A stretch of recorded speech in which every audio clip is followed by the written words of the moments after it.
오늘도 주의 전에 나와 예배하는 여러분들에게 하나님의 은혜와 축복이 함께 하실 줄로 믿습니다.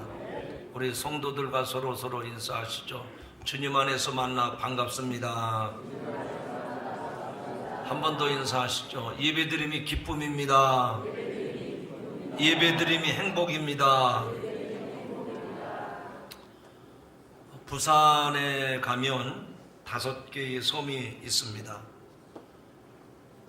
우삭도, 또 등대섬, 굴섬, 송곳섬, 수리섬, 그것이 5개 섬인데, 그 5개 섬이 어떤 때는 6개가 된다고 합니다. 밀물때에 우삭도가 솔섬과 방패섬으로 나뉩니다. 그러니까 어느 때 보는 해에 따라서 섬의 개수가 달라지는 겁니다. 같은 사물이라도 보는 위치와 관점에 따라서 달라 보이는 겁니다. 우리 가까이에 있는 이 관악산도 그렇습니다.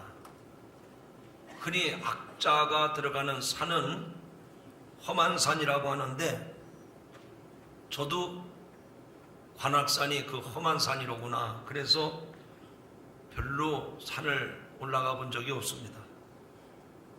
그런데 어느 해인가 장로님하고 정상을 한번 올라가서 보니까 그런 악산이라고 하는 의미보다는 관악, 갓관자, 큰산 악자, 맷산자, 무슨 뜻인고 하니 왕관의 모양과 같다고 해서 붙여진 이름이 관악산입니다.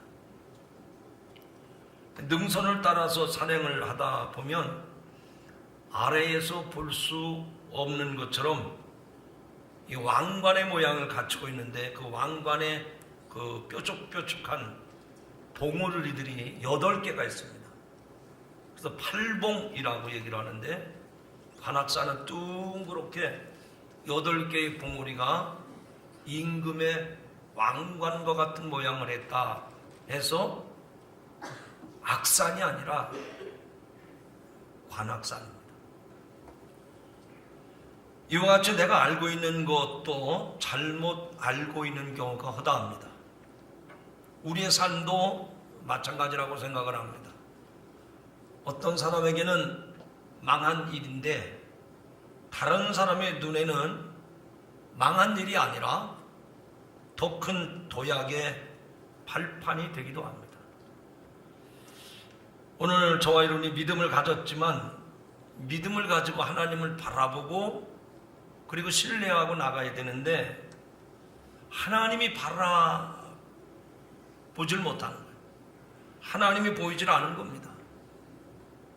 그리고 주변의 환경과 어려운 문제만 보는 거예요.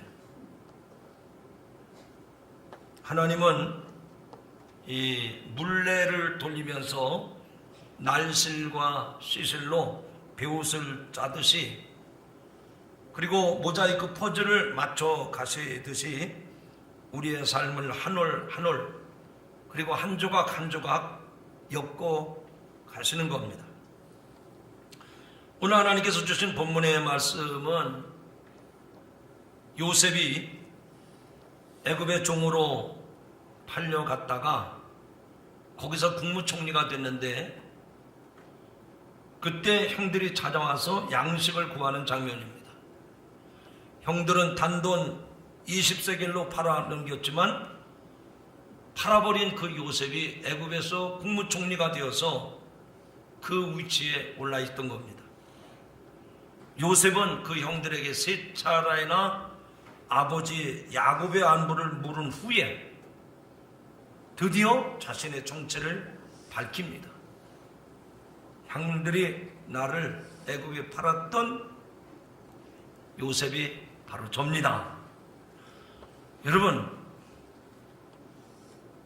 그때 이 형들이 얼마나 놀랐겠습니까? 양식을 구하러 애굽 땅에 왔는데 자기들이 팔아버린 요셉이 지금 면전에 총리가 되어서 있다고 하니 얼마나 소스라치게 놀랐겠습니까? 요셉과 그 형들은 13년 전 도단의 한 우물을 기억하고 있습니다. 요셉은 구덩이에서 형들이 자신에게 행한 행위를 알고 있고, 형들 또한 자신들의 행위를 잘 알고 있습니다. 형들 편에서 보면 요셉을 시기해서 애굽의 노예로 팔아버렸습니다. 그것이 바로 13년 전에 있었던 도단에서 있었던 사실입니다. 그러나 지금 13년이 지난 지금 그들은 그 일을 각각 다르게 기억하고 있습니다. 지금 양식을 구하러 왔다가 팔아버린 동생 요셉이 애굽의 총리가 되어 있으니 양식 구하러 왔다가 살려고 왔다가 이젠 죽은 목숨이 됐구나, 이렇게 생각이 드는 겁니다. 그런데 요셉은 전혀 다르게 생각을 하는 겁니다. 형들이 나를 시기해서 애굽 땅에 팔아버린 것이 아니라 오늘 양식이 떨어진 이때에 하나님께서 선한 일을 위해서 13년 전에 그렇게 미리 하나님이 나를 이곳에 보내신 것이라 라고 말을 합니다. 바꿔 말하면 요셉은 자기가 겪은 불행을 불행으로 여기지 아니하고 합력하여 선을 이루시는 하나님의 분명한 증거라고 두려워하고 있는, 기가 꺾여서 어쩔 줄 몰라 하는 형들에게 그렇게 말을 하고 있습니다. 어떻게 그 아픔을 잊어버릴 수가 있습니까? 어떻게 요셉은 그 서러움을 극복할 수가 있었던 겁니까? 그렇게 한 맺힌 삶을 13년 동안 살아왔을 텐데 어떻게 그렇게 형제들을 선대할 수가 있겠느냐 하는 말입니다. 오늘 요셉이 형들을 선대하는 그 모습을 통해서 그 축복의 비밀을 깨닫는 여러분들이 되기를 주님의 이름으로 축복합니다. 첫째는 어떻게 자기를 팔아버린 그 형제들을 오히려 용기를 주면서 격려하면서 그들에게 은혜를 베풀 수 있었을까? 하나님의 섭리임을 깨달아야 됩니다. 한번 따라 하시죠. 하나님의 섭리임을 깨달아야 합니다. 우리가 섭리라는 말 좀 어려운 단어인데 쉽게 말하면 하나님의 계획하심, 하나님의 경륜, 하나님의 인생을 다루어 가시는 뜻이 이 섭리라고 하는 말 가운데 포함이 되어 있습니다. 하나님은 이 땅에 존재하는 모든 사람들을 향한 놀라운 계획, 경륜, 섭리를 갖고 계심을 믿으시기 바랍니다. 바꿔 말하면 저와 여러분 한 사람 한 사람에게 우리가 다 알 수 없는, 우리가 헤아릴 수 없는 하나님의 놀라운 계획과 경륜과 하나님의 뜻이 있음을 믿으시기 바랍니다. 그것을 우리는 신학적으로 하나님의 섭리라고 말을 하는 거예요. 문제는 우리들이 그 하나님의 경륜과 뜻과 그 하나님의 섭리를 깨닫지 못하는 데 있어. 인간이 물에 빠진 사람처럼 아무리 발버둥 치고 애를 써도 안 되는 일이 있습니다.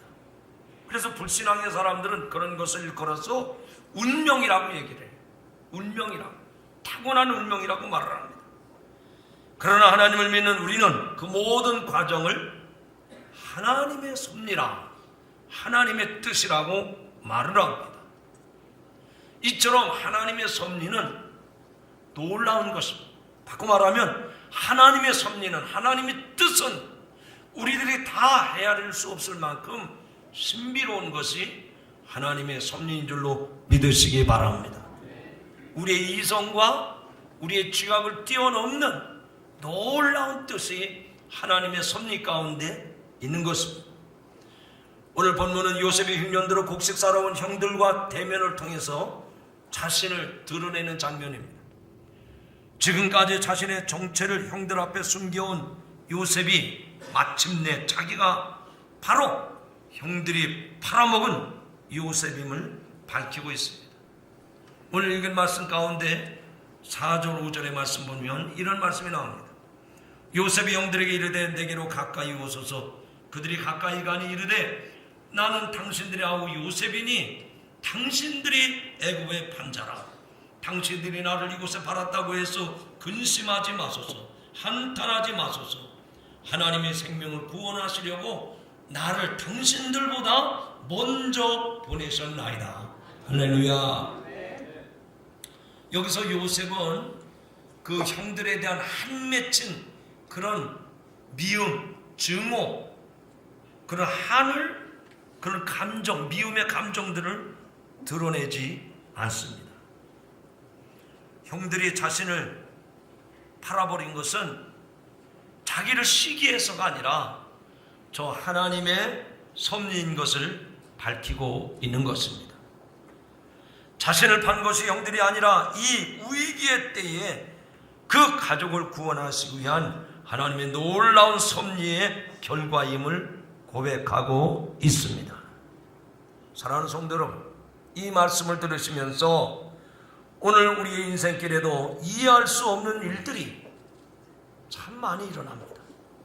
이것은 자신의 힘과 노력으로 부려보려고 애를 쓰지만 오히려 헝클어진 실타래처럼 점점 꼬이기만 합니다. 여기에 우리는 하나님의 섭리를 발견해야 될 줄로 믿습니다. 내가 노력했지만 수고했지만 아무런 소득이 없을 때 그 속에 하나님의 또 다른 계획과 뜻이 있음을 기억하는 여러분들이 되시기를 주님의 이름으로 축복합니다. 그래서 하나님 이사야 선지자를 통해서 이렇게 말씀하십니다. 이사야 55장 8절 9절입니다. 이는 내 생각이 너의 생각과 다르며 내 길은 너의 길과 다름이니라. 여호와의 말씀이니라. 이는 하늘이 땅보다 높음같이 내 길은 너의 길보다 높으며 내 생각은 너의 생각보다 높음이니라. 한마디로 말하면 우리의 생각과 하나님의 생각은 분명 다르다는 겁니다. 내가 원하는 길과 하나님이 원하시는 길은 다를 수 있다는 겁니다. 여기서 무엇이 문제입니까? 우리는 항상 내 생각과 내가 가고자 하는 길이 옳다고 주장하는 거예요. 여기서부터 우리의 원망과 불평이 생깁니다. 기왕 복을 주실 거라면 13년 고생시키지 말고 왜 그렇게 험난한 길을 가게 하느냐 하는 것입니다. 하나님의 택함 받은 이스라엘 백성들에게 젖과 꿀이는 가나안을 예비하시고 약속해 주셨다면 지름길로 가게 하셔야지 왜 일주일밖에 안 걸리는 길을 40년 동안 방황하게 하셨는가 하는 것입니다. 이랜드그룹의 박성수 회장은 1975년 대학교 4학년 때 근육 무력증이라고 하는 병에 걸렸습니다. 이 병은 근육이 마비가 되는데 서서히 몸 전체로 확산되면서 죽어가는 병입니다. 의학이 발달한 현재에도 특별한 치료 방법이 없습니다. 그는 누워서 지내는 시간이 많았습니다. 그때 그는 아무것도 할 수가 없었습니다. 그러나 그는 절망하지 아니하고 내가 믿는 하나님 앞에 간절히 기도하면서 성경을 읽고 독서를 시작했는데 그는 2년 동안 무려 3,000권의 책을 읽었다고 했습니다. 이것이 청년 박성수의 인생의 눈을 뜨게 하는 기회가 되었습니다. 그는 독서를 통해서 자신의 미래를 어떻게 살 것인지 생각을 하고 결론을 내립니다. 내가 하나님 앞에서 어떻게 살아야 하는지를 결정했던 겁니다.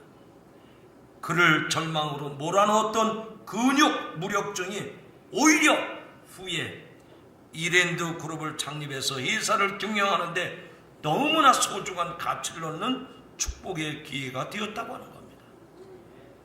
성도 여러분, 오늘 내 생각으로는 내 판단으로 내 경험으로는 도저히 풀리는 것 같지 아니하지만 우리의 지각으로 우리의 이성으로 하나님의 그 숨겨진 비밀과 하나님의 숨겨진 뜻과 그 하나님의 섭리를 다 헤아릴 수가 없는 겁니다.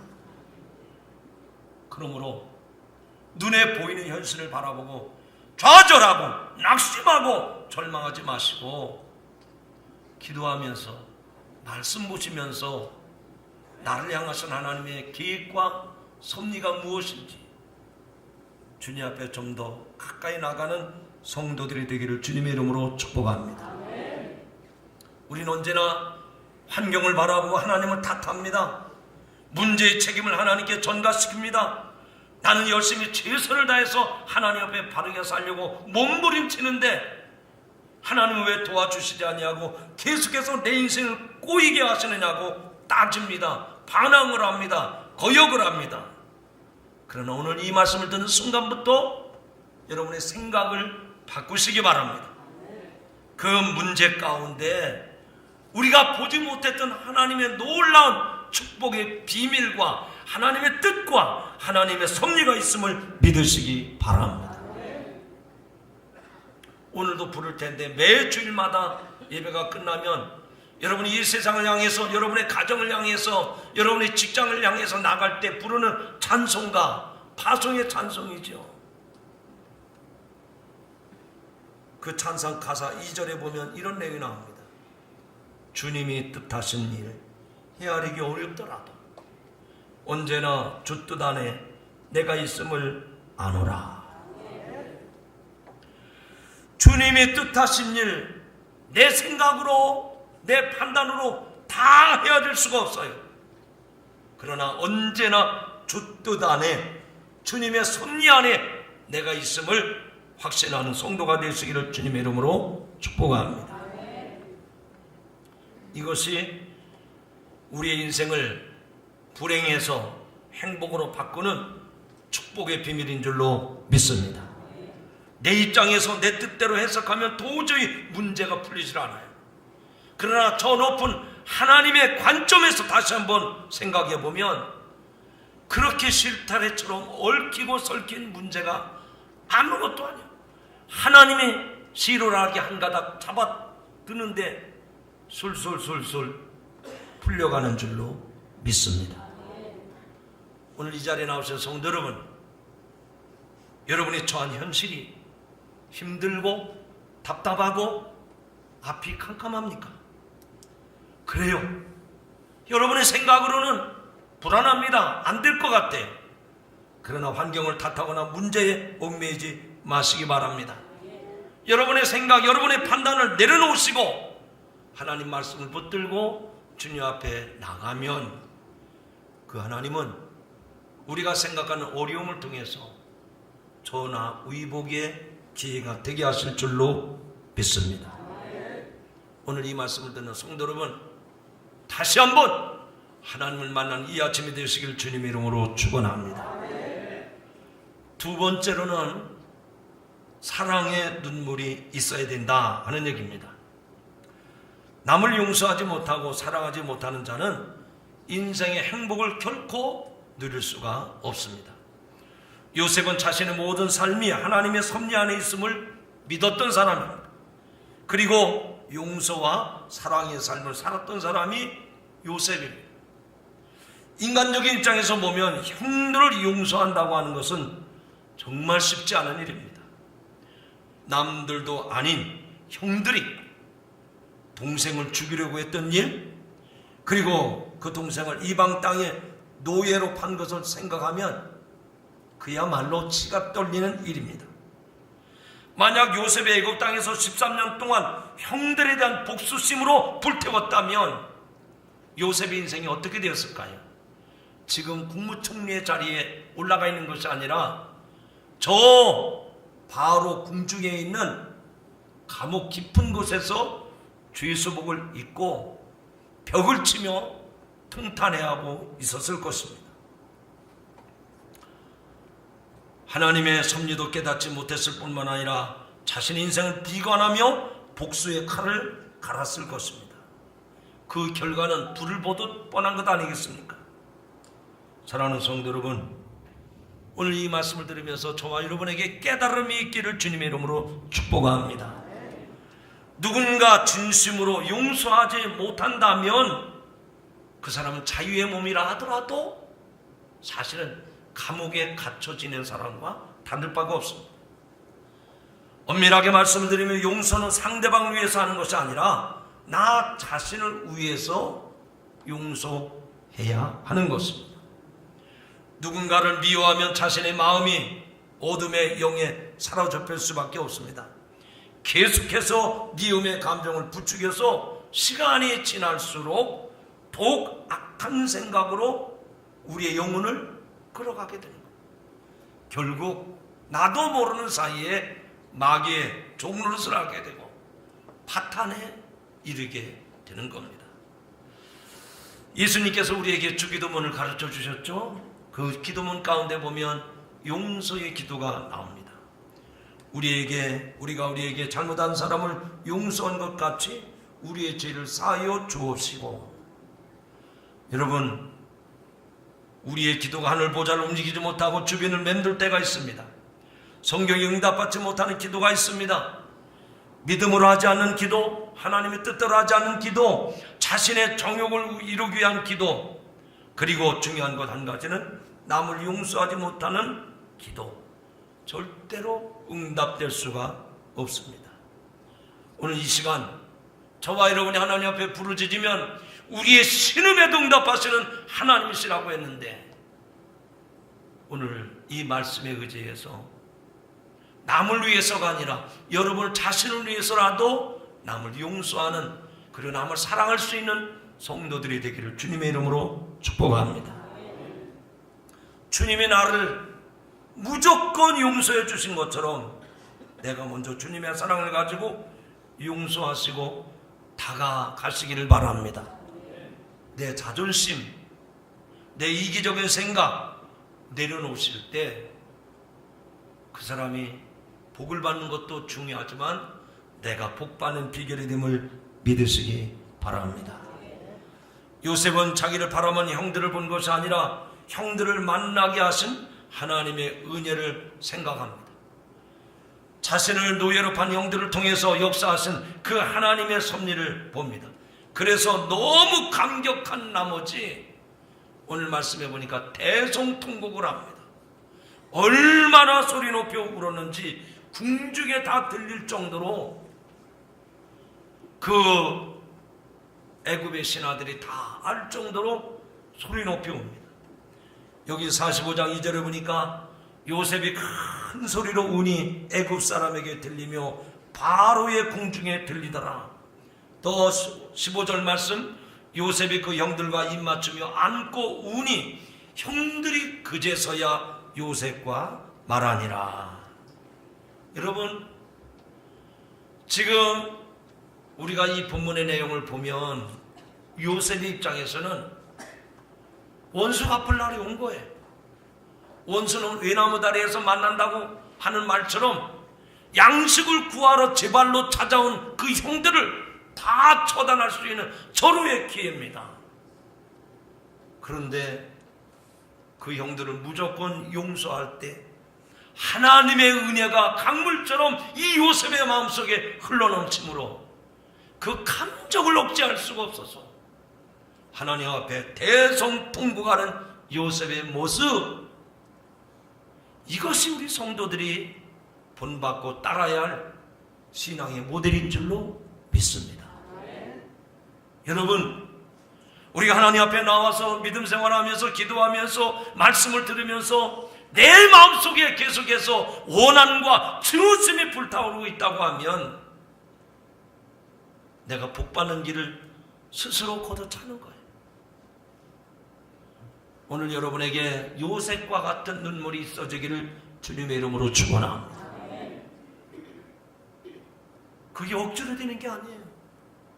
하나님의 그 용서의 마음이, 하나님이 나를 이렇게 사랑하시는구나, 그런 마음이 강물처럼 내 안에 들어오면 내가 그 감정을 억제하지 못하는 겁니다.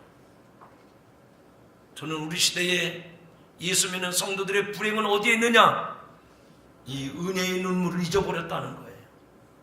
이 신앙의 감격의 눈물을 잊어버렸다는 거예요. 사랑하는 성도 여러분, 여러분들이 하나님의 은혜를 기억하시고 요셉처럼 형들을 용서하면서 대성통곡하는 이런 은혜의 역사들이 임하기를 주님의 이름으로 축원합니다. 여기서 이 요셉은 지나간 13년이 너무 억울해서 우는 게 아닙니다. 자신의 신세를 한탄하는 울음도 아닙니다. 여기까지 인도하신 하나님의 은혜와 섭리에 대한 감격이요, 용서하는 자의 기쁨의 눈물인 줄로 믿습니다. 지금 여러분들은 여러분의 가슴에 무엇으로 채워져 가고 있습니까? 요셉처럼 용서하고 또 용서하고 또 사랑하고 사랑하고 내 형제들, 내 이웃들을, 내 부모 자식들을 다 보듬어 안는 이런 마음입니까? 아니면 미움과 질투입니까? 여러분의 가슴 속에서 용서와 사랑의 눈물이 흐를 때 그 속에서 우리의 모든 과거의 아픔과 상처는 봄눈 녹듯이 다 깨끗하게 치유되는 줄로 믿습니다. 사랑하는 성도 여러분, 혹시 아직도 부모님을 용서하지 못한 분 계십니까? 혹시 내 형제, 내 자매를 용서하지 못한 분 없습니까? 이 자리에 앉아서 함께 예배를 드리지만 그 성도의 마음속에 아직도 미움의 감정, 가시가 돋쳐 있지는 않습니까? 예수 그리스도의 이름으로 용서할 수 있기를 바랍니다. 진정한 용서만이 우리가 사는 길이고 내가 복받는 길임을 믿으시기 바랍니다. 마지막 세 번째로는 하나님이 주신 사명을 붙잡아야 요셉과 같은 사람이 되는 겁니다. 7절부터 8절의 말씀입니다.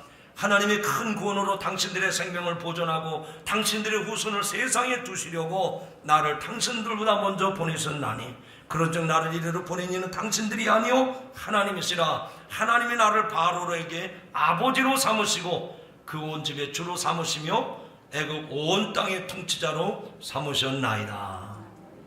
요셉은 하나님의 섭리를 깨닫고 진심으로 형들을 용서했습니다. 그리고 하나님이 나에게 이때 이런 일을 하라고 나에게 사명을 주셨구나, 사명감을 깨달았다는 얘기입니다. 자신을 판 것은 하나님께서 애굽의 총리로 세우시고 자기 가족을 구원하시기 위한 하나님의 놀라운 계획과 섭리와 이런 사명이 나에게 주어졌구나 라고 깨닫게 된 줄로 믿습니다. 이것이 요셉의 위대하며 이것이 오늘 말씀을 듣는 성도의 살 길인 줄로 믿습니다. 하나님의 신실한 일꾼들은 어떤 상황에서도 하나님의 주신 사명을 붙잡았습니다. 과거에 얽매이지 않았습니다. 오직 주님이 주신 그 사명을 붙잡고 지금 현실이 어떠하든 주님만 바라보고 끝까지 달려간 줄로 믿습니다. 비록 그 과정이 힘들고 어렵고 고단합니다. 그러나 사명이 있는 사람은 절망하지 않습니다. 사명이 있는 사람은 끝까지 믿음의 날개를 펼치고 멋지게 비상하는 줄로 믿습니다. 조금 긴장된 것 같아서 좀 분위기를 바꾸려고 합니다. 성도 여러분, 시골에서 잔치를 하게 되면 좀 큰 잔치를 한다 그러면 음식도 많이 만들지만 고기를 준비합니다. 흔히 준비하는 고기가 돼지고기입니다. 돼지를 잡죠. 그러면 큰 잔치 하는 겁니다. 그런데 왜 짐승 중에 돼지를 잡을까요? 그만한 이유가 있습니다. 주인이 소를 잡으려고 하니까 소가 눈물을 뚝뚝 떨어뜨리면서 주인님, 내가 죽으면 밭농사는 누가 짓습니까? 주인이 들어보니까 그렇지, 이 소를 잡으면 밭 깔고 논 가는 건 누가 해? 그래서 안 되겠다 생각을 줬고 주인이 개를 쳐다보고 개한테로 갔습니다. 얼마나 눈치가 빠른지 개도 넙죽 엎드려가지고 주인님, 내가 죽으면 누가 이 집을 지킵니까? 그래, 개가 이 집을 지켜주었어요. 그래서 소도 잡을 수 없고 개도 잡을 수 없고 별 볼 일 없는 고양이라도 좀 잡아야 되겠다. 그래서 고양이한테 가니까 주인님, 나를 잡으면 쥐는 누가 잡습니까? 그래도 내가 있어야 곳간에 쌀도 해치지 않고 내가 있어야 됩니다. 그래서 고양이도 못 잡고, 그래서 마당 저 건너편에 있는 돼지 우리에 갔더니 돼지는 팔자 좋게 쭉 뻗어가지고 늘어지게 잠만 자고 있는 거예요. 아무리 돼지 보고 내가 널 잡아야 되겠다 그랬더니 꿀 그러면서 마음대로 하세요. 그래서 주인이 돼지를 잡아서 잔치를 했다는 얘기입니다. 이게 만들어낸 얘기인데요, 뭘 얘기하는 거죠? 결국 주인은 잔치를 위해서 사명이 없는 돼지를 잡게 됐다는 얘기입니다. 적용해 보십시다. 성도 여러분, 하나님께서 저와 여러분에게 성도라고 하는 귀한 직분 주셨어요. 교회를 위해서, 이 세상을 위해서 하나님의 교회의 집사, 권사, 장로, 전도사, 목사로 세워주셨습니다. 여기에 이 교회를 세워주셨습니다. 여러분, 그 사명을 감당하고 있습니까? 내가 직분자로서 사명을 감당하고 있느냐 말이에요. 어제 우리 지방에서 장로들의 진급 과정, 그 과정을 다 하는데 어느 교회에서는 6명의 신천 장로가 올라왔어요. 그래서 제가 물어봤습니다. 이제 장로 된다고 그러면 앞으로 10년밖에 못할 텐데, 또 7년밖에 못할 텐데 왜 당신은 하나님이 장로로 세웠다고 생각하십니까? 또 전도사로 목회의 길을 가는 전도사들한테도 제가 물어봤어요. 우리 김준영 전도사 들어왔는데, 당신이 하나님의 부르심을 입은 그 비전이 뭐냐? 더더군다나 여전도사님이 왔길래 물어봤어요. 항상 그것을 잊지 말아라. 여러분, 이 교회에 여기를 세워주셨는데 이 교회를 왜 세워주셨습니까?